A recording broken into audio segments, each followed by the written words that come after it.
Ikinababahala ng ilang senador ang pagdami ng mga babaeng menor de edad na nagda-drop out sa mga paaralan.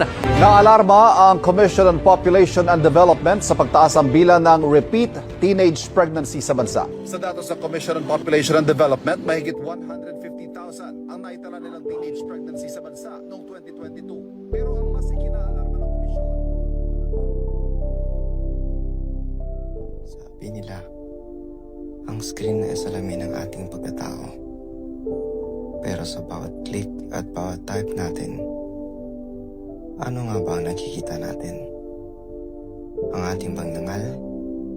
O isang content na lang ang gagamitin at itatapon?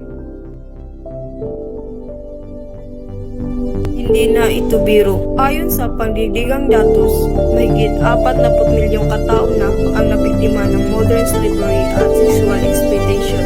Ang pornografiya ay hindi lang basta libangan sa screen, ito ay isang milyong-milyong dolyar na industriya na nabubuhay sa pangsarili ng ating pananaw sa kapwa.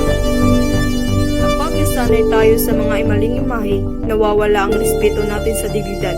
Ginagawa nating bagay ang dapat ay sagrado.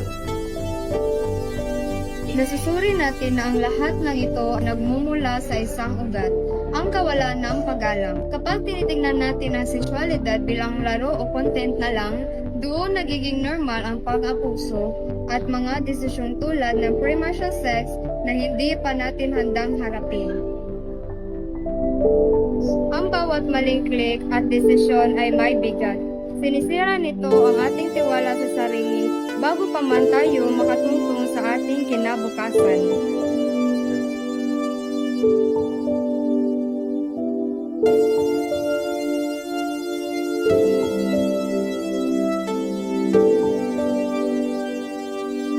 Kaya ito, ang ating mga akbang. Una, edukasyon. Maging mapanuri bawat link o video ng kinukonsumo. Pangalawa, boundaries. Huwag hayaan ang social media pressure ang magtangkat ng iyong worth. Ang pag-iwas ng tukso ay hindi kinaanan. Ito ay pagpapakita ng mataas na respeto sa sarili. Panindigan natin ang ating point. Tayo ang proteksyon para sa ating sarili at sa ating kapwa.